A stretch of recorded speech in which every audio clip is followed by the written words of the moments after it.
మనకి కంచి కామాక్షి అమ్మవారి యొక్క వైభవం చెప్పడానికి పెద్దలు తేలికగా ఒక మాట చెప్తూ ఉంటారు. ఈ ప్రపంచంలో అంటే భారతదేశాన్ని కాకుండా భారతదేశానికి ఒక ప్రఖ్యాతి ఉంది. అది ఎక్కడ మీకు తెలుస్తుంది అంటే దేశకాల సంకీర్తనంలోనే తెలుస్తుంది. అందుకే మనం ఏదైనా అసలు కార్యక్రమం ప్రారంభిస్తే జంబూద్వీపే భరతవర్షే భరతఖండే మేరోహో దక్షిణ దిగ్భాగే అంటూ దేశకాల సంకీర్తనం చేస్తాం. జంబూద్వీపం భరతవర్షం భరతఖండం వేదభూమి. ఇక్కడ ఒకానొకప్పుడు ఇంద్రుడు విడిచిపెట్టినటువంటి మృగం పరిగెత్తింది. ఈ ప్రాంతంలో మాత్రమే వైదిక కర్మాచరణానికి యోగ్యమైనటువంటి స్థితి ఉంటుంది. అందుకే ఇక్కడ అవలంబించాలి తప్ప వేరొక చోటికి వెళ్ళి వైదిక కర్మ చెయ్యవచ్చా అంటే దానివల్లంత ఉపయోగం ఉంటుంది అని శాస్త్రం చెప్పలేదు. ఇవి యోగ్య భూములు కనుక అందుకే మనం జంబూద్వీపంలో ఉన్నాం, భరతవర్షంలో ఉన్నాం, భరతఖండంలో ఉన్నాం అంటూ ఆ దేశకాల సంకీర్తనమునందు దాన్ని మనం ఎప్పుడూ కూడా జోడించి చెప్తూ ఉంటాం. కేవలము భరతఖండం కాకుండా ప్రపంచపటాన్నంతటినీ చూస్తే అమ్మవారి యొక్క చాలా శక్తివంతమైనటువంటి స్థానములు 64,000 శక్తిపీఠములు ఉన్నాయిట. ఈ 64,000 శక్తిపీఠములను దర్శనం చేస్తే ఎంత ఫలితం ఉంటుందో అటువంటి ఫలితం 3 శక్తిపీఠాలని చూస్తే చాలన్నారు. అప్పుడు మిగిలిన 63,997 పీఠముల యొక్క దర్శనం చేసినా చేయకపోయినా పర్వాలేదు. 3 పీఠములు తప్పకుండా చూడాలి మనుష్య జన్మలో అని. అందులో పంజాబ్ రాష్ట్రంలో ఉండేటటువంటి జలంధర్ అనబడేటటువంటి నగరంలో ఉన్నటువంటి అమ్మవారి యొక్క పీఠాన్ని జలంధర పీఠము అని పిలుస్తారు. ఆ పీఠంలో ఉండేటటువంటి అమ్మవారి దర్శనం చాలా గొప్ప శక్తివంతమైనటువంటి దర్శనం కాబట్టి అక్కడ అమ్మవారి దర్శనం చెయ్యాలి అని. 2 ఓడ్యాన పీఠం. ఓడ్యాన పీఠం అంత శక్తివంతమైన పీఠం. 3 దక్షిణ భారతదేశంలో ఉన్నటువంటి కాంచీపీఠం. మళ్ళీ ఈ 3 కూడా దర్శనం చేయలేని వాళ్ళు ఏ ఒక్కటి చేస్తే చాలని అడిగారు. ఒక్క కంచి వెళ్ళి కంచిలో కామాక్షి అమ్మవారి దర్శనం చేస్తే చాలు అని. అందుకే అయోధ్య మధుర మాయా కాశీ కాంచి అవంతిక పురీ ద్వారవతి చైవ సప్తైతే మోక్షదాయక అని శాస్త్రం. ఈ 7 నగరములు మోక్ష నగరములే. వాటి ప్రవేశమే మోక్షానికి అర్హతనిస్తుంది. అంత శక్తివంతమైన వాటిల్లో మీరు చూడండి. మళ్ళీ భారతదేశంలో అయోధ్య ఉత్తర భారతదేశం, మధుర ఉత్తర భారతదేశం. ఎందుకంటే మధుర వేరు, మధురై వేరు. మధురై అయితే దక్షిణ భారతదేశం, మధుర ఉత్తర భారతదేశం. మధుర మాయా, మాయా అంటే హరిద్వార్, హరిద్వార్ ఉత్తర భారతదేశం. కాశీ ఉత్తర భారతదేశం. అవంతిక ఉజ్జయిన్ ఉత్తర భారతదేశం. పురీ ద్వారవతి ద్వారక ఉత్తర భారతదేశం. ఇంకా మిగిలిందే ఉంది 7 నగరాల్లో ఒక్కటే ఉంది. అదే కాశీ పక్కన కాంచి. ఆ కాంచీ క్షేత్రమే కంచి నగరం. దక్షిణ భారతదేశం మొత్తం మీద ఉన్న ఒకే ఒక మోక్షపురి కంచి. కాబట్టి అసలు ఆ కంచి నగరమే అంత గొప్పది. ఆ కాంచీ పట్టణంలో విజయం చేసి ఉన్నటువంటి కామాక్షి అమ్మవారు అపారమైనటువంటి శక్తి స్వరూపురాలు. అందుకే ఆ తల్లి దేవాలయం ఒక గమ్మత్తైన రీతిలో ఉంటుంది. ఆ దేవాలయం లోపలికి ఎలా వెడతామో బయటికి అలాగే రావాలి తప్ప దేవాలయం లోపలికి వెళ్ళి వేరొక ప్రాకారంలోంచి బయటికి వెళ్ళడం కుదరదు. శ్రీశైలాది క్షేత్రాల్లో మీరు లోపలికి వెళ్ళిన తర్వాత వేరొక ప్రాకారం నుంచి బయటికి వెళ్ళచ్చు. కానీ అలా కుదరనటువంటి క్షేత్రం కాంచీ క్షేత్రం. మీరు ఏ ద్వారంలోంచి లోపలికి వెడతారో ఆ ద్వారంలోంచే బయటికి రావాలి. గమ్మత్తు ఏమిటంటే కాంచీ క్షేత్రానికి పరిపాలకుడు ఎవరు అంటే ఆ క్షేత్రాన్ని పరిపాలన చేసేవారు, ఆ క్షేత్రంలో అమ్మవారిని నిరంతరం ఆ శక్తి వైభవాన్ని కాపాడేవారు ధర్మశాస్త్ర స్వరూపమైనటువంటి అయ్యప్ప స్వామి. అందుకే అయ్యప్ప స్వామి ఎక్కడుంటారో అక్కడ అమ్మవారు మరింత ప్రీతి చెందుతుంది. ఎందుకంటే ఆయన క్షేత్రపాలకుడుగా ఉంటాడు కంచి క్షేత్రానికి. మిగిలిన చోట్ల అయ్యప్ప స్వామి శబరిమలైతో సహా ఎక్కడైనా చూస్తే యోగపట్టంలో కాళ్ళు ఉంటాయి. ఇలా ఒక యోగపట్టం కట్టుకుని దాంట్లో 2 కాళ్ళు కొద్దిగా ఇలా విడివడుతూ ఉంటాయి. ఒక్క కాంచీ క్షేత్రంలో మీరు ఎప్పుడైనా చూశారో లేదో పూర్ణా పుష్కళా సమేత అయ్యప్ప స్వామి వారి యొక్క కుడికాలు యోగపట్టంలోంచి జారిపోయి కిందకి వేలాడుతూ ఉంటుంది. చేతిలో ఇక్కడ చిన్ముద్ర పట్టి ఉంటారు ఆయన ఇలాగా. ఒక్క కాంచీ క్షేత్రంలో మాత్రం అయ్యప్ప స్వామి చిన్ముద్ర పట్టరు. పట్టకుండా చేతిలో కొరడా పట్టుకుంటారు. ఆయన క్షేత్రపాలకులు. అక్కడికి వెళ్ళిన తర్వాత అమ్మవారి దర్శనం కానీ, అమ్మవారి క్షేత్రంలో ఒకవేళ ఏదైనా ప్రవర్తించకూడని రీతిలో ప్రవర్తించడం కానీ చేస్తే అక్కడ పడేటటువంటి కొరడా దెబ్బ అయ్యప్ప స్వామి వారి చేతిలోంచే పడుతుంది. ఆయన క్షేత్రపాలకుడై ఉంటారు. ఆ అయ్యప్ప స్వామి అనుగ్రహం ఉంది కాబట్టే ఇవాళ ఇక్కడ అయ్యప్ప స్వామి ఆయనే కాబట్టి ఆయన క్షేత్రంలో లలితా సహస్రనామ స్తోత్ర వ్యాఖ్యానం జరుగుతోంది. లేకపోతే అంత తేలిక విషయం ఏం కాదు అది. కాబట్టి మహానుభావుడు కాంచీ క్షేత్రానికి పరిపాలకుడై ధర్మశాస్త్ర ఉంటారు. మీకు వారాహి దేవాలయం, రాజశ్యామల దేవాలయం కూడా ఏకకాలంలో చూడ్డానికి వీలైనటువంటి క్షేత్రం ఒక్క కాంచీ క్షేత్రమే. కంచిలోనే రాజశ్యామలకి దేవాలయం ఉంది, వారాహికి దేవాలయం ఉంది. అక్కడ ఉన్నటువంటి అమ్మవారు రాజశ్యామల 8 చేతులతో వీణ పట్టుకొని ఉంటుంది. అపారమైనటువంటి బుద్ధిని కటాక్షిస్తుంది, గొప్ప జ్ఞానాన్ని ఇస్తుంది. రేపు మీకు బహూకరించబోయేటటువంటి మూర్తుల మీద ఉండే రాజశ్యామల కూడా అలాగే ఉంటుంది. బుద్ధిస్వరూపిణి అయి విద్యాస్వరూపిణి అయి ఉంటుంది ఆ తల్లి. అంత గొప్ప క్షేత్రం ఆ క్షేత్రం.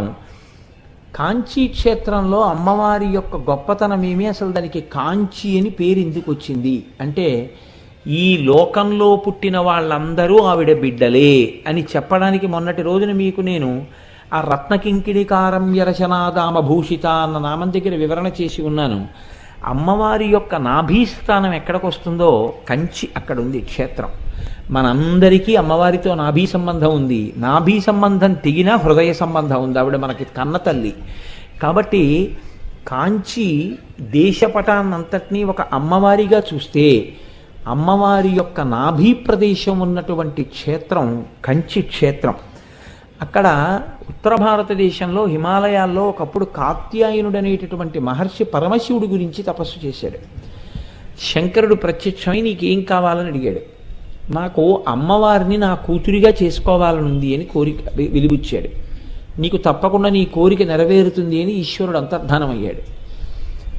ఆయన అలాగే అనుష్ఠానాన్ని కొనసాగిస్తున్నారు. ఒకరోజు బోసి నవ్వులు నవ్వుతూ అత్యంత సౌందర్య రాశి అయిన ఒక చిన్న పిల్ల ఆయన కన్నులు మూసుకుని ఉండగా పాక్కుంటూ వచ్చి ఆయన తొడల మీద చెయ్యి వేసి ఆయన్ని బహిర్ముఖుణ్ణి చేసింది. ఆయన కన్నులు విప్పి చూసేటప్పటికీ ఆయన గుర్తించారు, ఆ త్రిపుర సుందరి, ఆ జగదంబయే తనకి కూతురుగా వచ్చి ఒడిలో ఆడుకుంటోంది అని. కాత్యాయన మహర్షికి కుమార్తెగా వచ్చింది కాబట్టి అలా చంటిపిల్ల రూపంలో వచ్చి మహర్షి ఒళ్ళో ఆడుకుంటున్నటువంటి ఆ తల్లి పేరే కాత్యాయిని. ఆ కాత్యాయినికి యుక్త వయస్సు వచ్చింది. యుక్త వయస్సు వచ్చినప్పుడు ఆ కాత్యాయన మహర్షికి ఈమెకి భర్తని తీసుకొచ్చి వివాహం చెయ్యాలి. ఆమె ఎక్కడ పుట్టినా ఎప్పుడు పుట్టినా ఆమె యొక్క భర్త పరమేశ్వరుడే. పరమేశ్వరుణ్ణి తెచ్చి ఎలా వివాహం చేయడం ఆయనకు అర్థం కాలేదు. ఆయన అన్నారమ్మా, నువ్వు ఒక పని చెయ్యి, నేను నీకు ఒక పులి చర్మం, ఒక కుంభం, ఒక సింహాసనం, దానితో పాటుగా కొంత గంగ, కొంత ఇసుక, ఒక రుద్రాక్షమాల, 2 పరిచారికల్ని, ఒక శివలింగాన్ని, విషినికర్రల్ని, ఒక నాగు అంటే ఒక పడగని, అదే అమ్మవారు ఎక్కడైనా శివలింగానికి చుట్టుకుని ఉండేటటువంటి శక్తి స్వరూపంగా చెప్తారు, ఒక యోగదండాన్ని, ఒక చిలకని నీకు ఇస్తాను, ఇవి పట్టుకుని బయలుదేరు. నువ్వు నడిచి వెడుతుండగా ఎక్కడికి వెళ్ళిన తరువాత ఇవన్నీ అకస్మాత్తుగా చెట్లయిపోతాయో అక్కడ నీకు నీ భర్త లభిస్తాడని గుర్తు. అక్కడ తపస్సు చేయమని చెప్పారు. చెబితే అమ్మవారు బయలుదేరి వెడుతుండగా కాంచీ క్షేత్రం దగ్గరికి వచ్చిన తర్వాత అవన్నీ చెట్లయిపోయాయి. చెట్లయిపోతే అమ్మవారు గుర్తించింది, ఇక్కడే నాకు నా భర్త లభిస్తారు అని. అక్కడ కూర్చుని ఆవిడ చేతులతో ఆవిడ ఇసకని దగ్గరికి తీసి సైకతలింగాన్ని చేసింది. ఆ సైకతలింగం చేసి ఆ సైకతలింగానికి రోజు అభిషేకం చేసి ఆరాధన చేసేది. ఈశ్వరుడు ఎప్పుడూ పరీక్షిస్తుంటాడు ఆవిడ వైభవాన్ని ప్రకటింప చేయడానికి. ఆవిడ్ని పరీక్షించడం ఆయన ఉద్దేశ్యం కాదు. ఆ పక్కన ఉండేటటువంటి వైఘై గంగానది పొంగి ఆ నీటి ప్రవాహం ఈ సైకతలింగం మీదకి వస్తుంది. సైకతలింగానికి తగిలింది. ఆవిడ వెంటనే తన దగ్గర ఉన్నటువంటి పరిచారికల్లో ఒక ఆమె కాళి, ఆ కాళిని ప్రార్థన చేసింది. ఆమె తన బాహువులన్నిటితో గంగని అడ్డినా ఆ వైఘై ప్రవహించి లోపలికి వస్తోంది. అప్పుడు ఆవిడ కాంచిలో ఉన్నటువంటి వరదరాజస్వామిని ప్రార్థించింది. శ్రీ మహావిష్ణువు ఆ గంగా ప్రవాహాన్ని ఆపారు. అప్పుడు ఆ తల్లి సైకతి లింగాన్ని కౌగిలించుకుంది. ఆ శివలింగ స్వరూపం ఏమైనా అయిపోతుందేమో. అందుకే మీకు కాంచీలో ఉన్నటువంటి శివలింగం అమ్మవారి చేత కౌగిలింపబడినదిగా మీకు కనపడుతూ ఉంటుంది. అక్కడ దర్శనం అంతా అలా ఉంటాయి, అక్కడ ఉండే మూర్తులు. అందులోంచి పరమశివుడు ఆవిర్భవించాడు. ఆవిర్భవించి ఆమెను స్వీకరించాడు ఏకాంబరీశ్వరుడు అన్న పేరుతో. అక్కడ వేదము చెట్టుగా వచ్చింది. ఆ వేదము చెట్టుగా రాబట్టే 4 కొమ్మలు 4 రకాలైనటువంటి మామిడి పళ్ళు పండుతాయి. 4 కొమ్మలకి పండిన మామిడి పళ్ళు 4 రుచులతో ఉంటాయి. ఆ మామిడి పండు నిస్సంతులైనటువంటి స్త్రీలు కానీ పురుషులు కానీ తీసుకుంటే బిడ్డలు పుడుతూ ఉంటారు. అంత పరమ పవిత్రమైనటువంటి వృక్షం. ఆ మామిడి చెట్టు కింద కూర్చునే అమ్మవారు తపస్సు చేసింది. అక్కడే ఈశ్వరుణ్ణి భర్తగా పొందింది. అందుకని అది ఏకాంబరేశ్వర క్షేత్రమై శివకంచి కంచి కామాక్షి అయి అమ్మ అక్కడ వెలిసింది. అమ్మవారి పూజా విధానాన్ని రూపకల్పన చేసినటువంటి వ్యక్తి దుర్వాసో మహర్షి. ఇప్పటికీ కాంచీ క్షేత్రంలో అమ్మవారికి సంబంధించినటువంటి ఉత్సవాలు కానీ అమ్మవారికి సంబంధించినటువంటి పూజలు కానీ దూర్వాసో మహర్షి ఎలా నిర్ణయం చేశారో అలాగే జరుగుతాయి. ఇప్పటికీ మీరు కంచి క్షేత్రంలోకి వెళ్ళి చూస్తే ప్రశాంతవదనంతో కూర్చుని తపస్సు చేసుకుంటున్నటువంటి దుర్వాసో మహర్షి కనపడతారు. కంచి క్షేత్రంలో ఉన్న గొప్పతనం ఏమిటంటే, మీరు అమ్మవారి యొక్క అద్దాల మంటపం దగ్గరికి వెళ్ళి ఆ మంటపం యొక్క కిటికీలోంచి చూస్తే అంతరాలయంలో ఉన్నటువంటి మూల విరాట్ దర్శనం అవుతుంది. అలా ఉంటుంది అమ్మవారి దేవాలయం. అమ్మవారి దేవాలయానికి ఉన్నటువంటి 24 స్తంభాలని గాయత్రి మంటపం అని పిలుస్తారు. ఆ 24 స్తంభాలే గాయత్రి మహామంత్రంలో ఉన్నటువంటి 24 బీజాక్షరాలు. అందుకే ఎవరైనా సరే కామాక్షి అమ్మవారి దగ్గరికి వెళ్ళి ఆవిడ ఎదురుగుండా కూర్చుని తమ కష్టం చెప్పుకుంటే తీరకపోవడం అన్నది ఉండదు. ఎవరికి ఏ కోరికైనా సరే ఆమె తీర్చగలదు. ఎందుకు తీర్చగలదు అంటే ఆవిడ పేరే కామాక్షి. అక్షి అంటే కన్ను, క అంటే బ్రహ్మశక్తి, మ అంటే విష్ణుశక్తి. బ్రహ్మశక్తి సరస్వతి, విష్ణుశక్తి లక్ష్మి. ఆవిడ పాదముల మీదకి వెళ్ళి పడినవాడికి ఐశ్వర్యం కావాలంటే ఐశ్వర్యం వస్తుంది, సరస్వతీ కటాక్షం కావాలంటే సరస్వతీ కటాక్షం వస్తుంది. విజయాలు కావాలని అమ్మవారిని ఆరాధన చేసి కాంచి క్షేత్ర వైశిష్ట్యం చేత కామాక్షి అమ్మవారి అనుగ్రహం చేత విజయం పొందినటువంటి రాజులు ఎందరో ఉన్నారు. అమ్మవారి అనుగ్రహంతో సంతానం పొంది అమ్మవారి అనుగ్రహంతో అపారమైనటువంటి సరస్వతీ కటాక్షాన్ని పొందినటువంటి దండి, తిరునావక్కరసు వంటి మహాకవులు ఉన్నారు. కాబట్టి అమ్మవారి అనుగ్రహంతో పొందనటువంటిది లేదు. విచిత్రం ఏమిటంటే ఒక్క కాంచీ క్షేత్రంలో మాత్రం ఏ మతానికి సంబంధించిన ఊరేగింపు వెళ్ళనివ్వండి, అది మహమ్మదీయులది కానివ్వండి, అది బౌద్ధులది కానివ్వండి, అది జైనులది కానివ్వండి, విష్ణు కంచె నుంచి వైష్ణవులది కానివ్వండి, శివ కంచె నుంచి శైవులది కానివ్వండి, ఎవరు వెళ్ళినా కామాక్షి అమ్మవారి గుడికి ప్రదక్షిణం చేసి పెడతాయి. పీర్లు కూడా ఇప్పటికీ కామాక్షి అమ్మవారి గుడికి ప్రదక్షిణం చెయ్యకుండా ఏ మతానికి సంబంధించిన ఊరేగింపు వెళ్ళదు. అంత శక్తివంతమైనటువంటి క్షేత్రం. అందుకే అమ్మవారు అక్కడ కామాక్షి అయితే ఆవిడ మారు పేరు కామకోటి అని చెప్తారు. అందుకే కంచిలో ఉన్నటువంటి శంకరాచార్య పీఠానికి కామకోటి పీఠం అని పేరు. కామకోటి అంటే కోటి అంటే హద్దు, కామము అంటే కోరికే. ఆమె ఎందుకు కామాక్షి కామదాయిని అవుతుంది అంటే ఆమె యందు సరస్వతీ శక్తి, లక్ష్మీశక్తి, ఆమె యందే పార్వతీ శక్తి, 3 శక్తులు కలిగి ఉన్నటువంటి మూలపుటమ్మ. కాబట్టి ఆవిడ ఏదైనా ఇవ్వగలదు. ఆ కామాక్షి కామదాయిని, కోరిన కోరికలు తీరుస్తుంది. ఆ తల్లి అనుగ్రహం ఎంత గొప్పగా ఉంటుంది అంటే ఒక్కసారి అమ్మవారి దేవాలయ ప్రవేశం చేసి నమస్కరించినటువంటి వాడు నేను ఇది పొందలేకపోయాను అని వెనక్కి వచ్చినటువంటి సందర్భం ఉండదు, నిజాయితీగా ప్రార్థన చేయడం అన్నది జరిగితే.